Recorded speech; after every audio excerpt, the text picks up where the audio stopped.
tawag kasi gusto kong laruhin ito. Kasi in fairness po no, sa mga abogado po naman ni VP Sara, itong iniharap na video doon po sa hearing ng Committee on Justice sa kanyang sinasabing threats no, laban sa First Family, hindi daw ho na ipalabas nga yung pinanggagalingan nung kanyang sinasabing pagbabanta.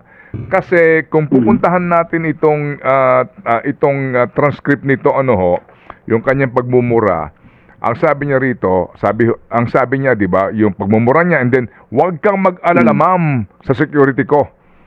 Kasi may kinausap na ako na tao, yung sabi niya. Pero ito nga daw ho kasi ay kanyang sagot sa isang tanong. Yung tanong na yon hindi ho na ipakita. Kasi ang tanong doon is tungkol sa seguridad ni VP Sara. So nga, itong ngayon umiikot na pinakakalat na inyong audio na pagbabanta. Kahapon nga po kayo sumagot diyan para lang maliwanagan tayo dito at lahat na nakikinig sa atin at yung pong mga nagpapasa-pasa nito, ipinapasa pa po hanggang ngayon itong audio recording na ito, sir. Go ahead. Opo. Well, ano naman po, sabi nyo nga po, in-address ko na po yan at we don't deny na tayo yan. Ako'y nagsasalita no, kasi private conversation po namin yan ni Mel, yung kaibigan ko nga po, pare ko pa nga po yan eh.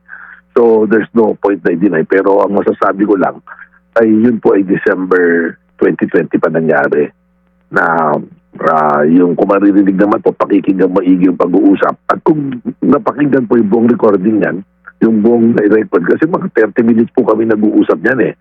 Nagsimula naman lumana yung pag-uusap, nagpapaliwanagan nung ayaw kong pakinggan, doon na po nagsimula yung mainit na maganalita ako sa kanya.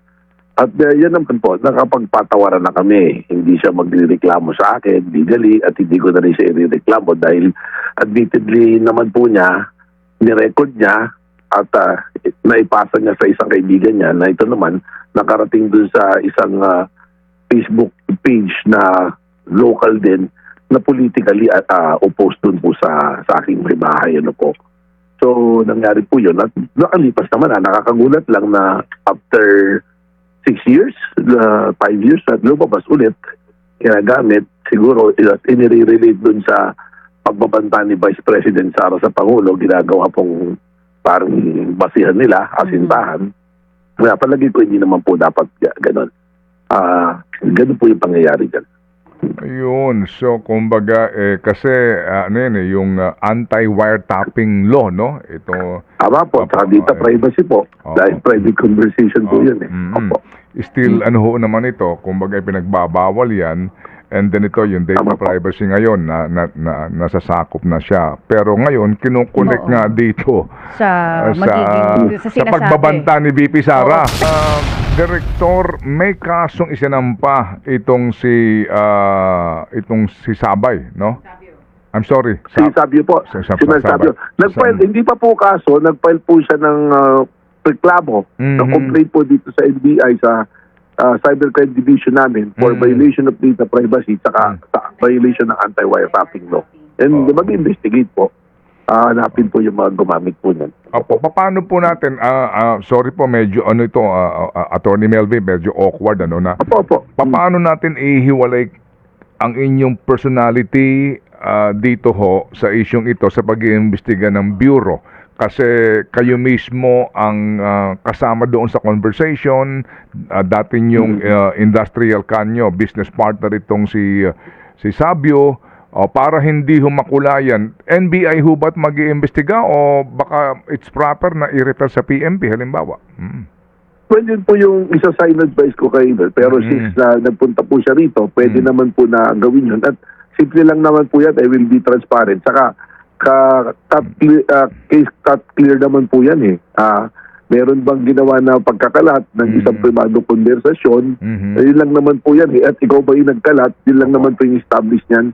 So wala naman pong parang mahirap na anggulo na titingnan na pwede pong paglaruan at galawin po ng ahensya po. At kung sino man mag-iimbestiga. Saka will be transparent, will report po ilalabas po natin yung ebidensya. Yun po naman yung direksyon natin lagi dito, evidence-based, saka kung ano po yung batas. Opo, yes sir. Okay, sige po. At least ito nga po yung naiklaro ho natin kasi mahirap kung hindi namin kayo tanungin dito Tama po. nag-iingay na ngayon tong mga fans ninyo sa aming live chat dito. Ayos na po yan. Andito May ngayon. fans si attorney, Oo, ah. Anyway, Oo. eto lang po. Kaya ho kami matagal na tumatawag kasi gusto kong laruhin ito. Kasi in fairness po, no, sa mga abogado po naman ni VP Sara, itong iniharap na video doon po sa hearing ng Committee on Justice sa kanyang sinasabing threats, no, laban sa First Family, hindi daw ho na ipalabas nga yung pinanggagalingan nung kanyang sinasabing pagbabanta. Kasi kung pupuntahan natin itong transcript nito, yung kanyang pagmumura, ang sabi niya rito, ang sabi niya, 'di ba, yung pagmumura niya, and then huwag kang mag-alala, ma'am, sa security ko. Kasi may kinausap na ako na tao, yung sabi niya. Pero ito nga daw ho kasi ay kanyang sagot sa isang tanong. Yung tanong na yon hindi ho na ipakita. Kasi ang tanong doon is tungkol sa seguridad ni VP Sara. So pwede ba ho ninyong klaruhin lang na bakit hindi nasama yung tanong ng taga-media sa kanyang press con at yung sabi nga nila, yung overall context na pinanggagalingan nitong mga salita ni VP Sara?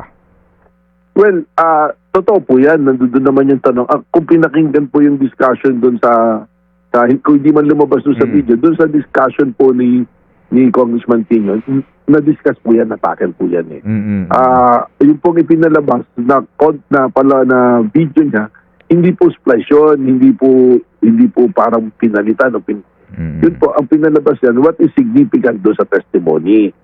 Ngayon, dahil hindi naman po umatin si VP Sara, dapat nabanggit po yan. Kasi binibigyan po ng chance nga siya na i-present niya yung counter evidence doon. At kung sakali naman po ito'y magkaroon na impeach at umakyat po sa impeachment court ng Senado, there is the opportunity to present it. Kasi ang sabi nga po natin during the committee hearing, parang ano po yan piskalye. So kung kung nag-aakusa, yun po yung nagpipresent ng ebidensya, testimonya. Ngayon po, yun namang inaakusahan, dapat may presence po siya doon para immediately kung nandun doon yun, mai-raise po yung issue na ganito. Gaya niya, sinasabi po niya sa mga interview na ganyan. Sana kung nandun doon po siya sa committee hearing na yun, na call out at ipinalabas yung buong video dahil sinabit naman po ng NBI yung buong video na-authenticate po nandun doon po yan portion lang po yung pinalabas which is significant to the testimony po.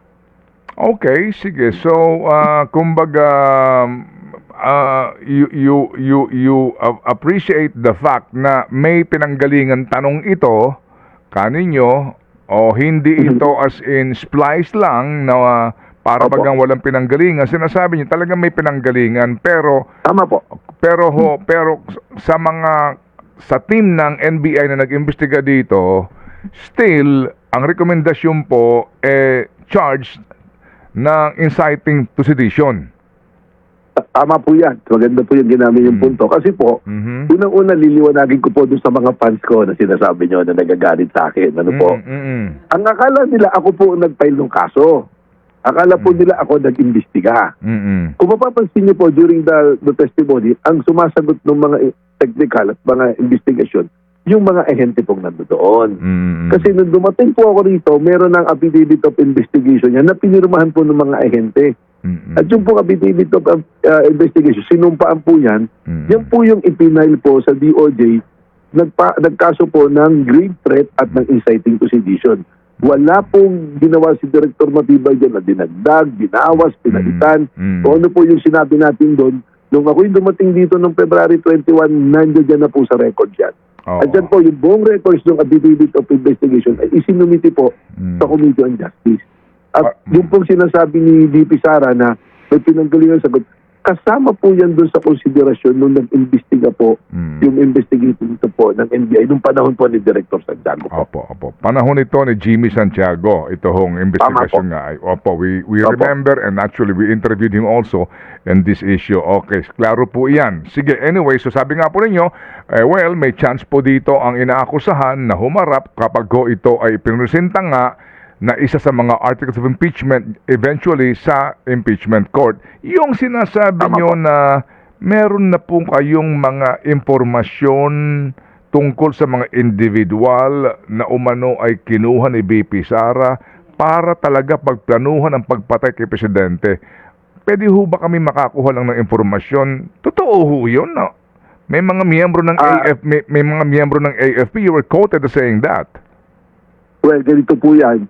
Binagbasihan po yung mga video, mga pronouncements, yung affidavit of investigation. Binalikan po namin.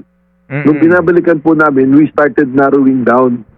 Kasi ang belief na po, meron talagang kinausap. Kaya nga po pumasok yung inciting, tsaka yung constitution, tsaka yung grave threat, yung malumang pagbabanta. Nung tinitingnan po namin, merong mga leads na pumapasok. Eventually, actually, I just cannot give the name of the personality. Meron po talagang nag-identify na itong mga tao na to, maaring ito. Kaya po naging material yung sinasabi rin na merong Vice Presidential Security Group, yung BPSG, na tinitingnan po yan. At sabi ko nga, hindi naman po lahat ng BPSG na yan ay member ng AFP at meron din naman pong mga hindi member yan, mga retired na, ano po. O kaya po mga force multiplier na tinatawag. So, I'll just give you po, nanaro na yung tinitingnan natin at may lead po tinitingnan na hanggang ngayon binabantayan. At yung pong sinasabi ninyo, kasama po sa possibilities, just to give you the answer po na alam ko po yun yung gusto nyong tumbukin dyan. At just to be honest po, kasama po yan sa narrow down na group ng personalities po na maaaring doon nanggaling po. Okay. So meaning, kung na-narrow down, hindi ho maitatanggi na totoo na may mga warm bodies na kinausap ang Vice Presidente para sa mission na ito. Wala na pong question doon sa may kinausap. Sa kanya na po mismo nang galing. Noong una po, siyempre, parang iisipin, salita lang ng galit. Yung sinasabi nga, revenge from the grave na ganyan. Pero it is confirmed na merong kinausap. We just want to pinpoint and identify kung sino yung he na sinasabi niya po. Kasi nga, ang tanong ko nga kay Atty. Powa, hindi ba ito ay bugso lamang ng damdamin? Alam niyo yon, yung nasabi mo lang ito kasi nga sa sobrang galit mo, yung Chief of Staff. Para yung sa akin po. Sa akin, yo. At least si attorney na nagsabi. Oo. Para sa akin, ano po. Para yung sa'yo. Alam mo, Kated, alam naman natin, pag mahal natin sa buhay, talagang yung bugso ng galit mo, maaaring lumabas Pag hindi yung mahal natin sa buhay, di ko ba? Mahal sa buhay, ano ha? Anyway, so again, ano ho, kasi nga, kaya ganun ang tanong ko, yung nga din po ang hugot ko dito, baka nga sabi ko kay Attorney Michael, bakit? Well, anyway, hindi humingi ng paumanhin, ano, sorry po, tao lang, parang ganun. Pero anyway, so talagang kinukumpirma ninyo na meron ng particular, meron ng, group of people, yung sinasabi na kinausap na andoon sa group of people na yun ngayon na inyong patuloy na inimbestigahan. Tama po, maganda po yung punto nyo, Kated, ha? Wala naman po tayong narinig kay Vice President Sara na binabawi niya yun. Na wala siyang kinuusap. Ang sinasabi lang niya, meron bang crime na revenge from the grave? Pero wala po siyang sinasabi na wala siyang kinuusap. Tingnan po ninyo, never pa niyo pang tumanggi. Naririnig natin nagsasalita, yung mga abogado niya, yung mga supporter niya, hindi, political hyperbole yan, wala yan, ganyan lang yan. Pero siya po, kahit minsan, your recollection po, Kate, DJ Chacha, meron ba kayo narinig na binawi niya yun? Na wala akong kinuusap. Hindi nangyari yan. Di po ba? Nagbibiro lang ako niyan. Galit lang ako nung panahon na yan. Yun po yung sinasabi ko. Opo. Yung nga, pero kayo mismo sa NBI, nagpapatuloy ang investigasyon doon sa grupo ngayon na narrow down nga na particular na grupo na nando doon yung sinasabing kinausap. Tama po. Tuloy-tuloy po. Okay. At sa totoo, we created a task force. Siyempre po yung sinasabi ko, yung Administrative Order number 11, that created a task force to look into the threats na tuloy-tuloy po na ginagawa po sa Pangulo ng Pilipinas, kay Pangulong Bongbong Marcos. Kasi po, we considered all these threats na serious threat. Kasi po, hindi po biro. When you threat a president, you're not threatening him only personally, but you threat the national security of the country. Yun po yung pananaw namin sa law enforcement po. Apo, sige.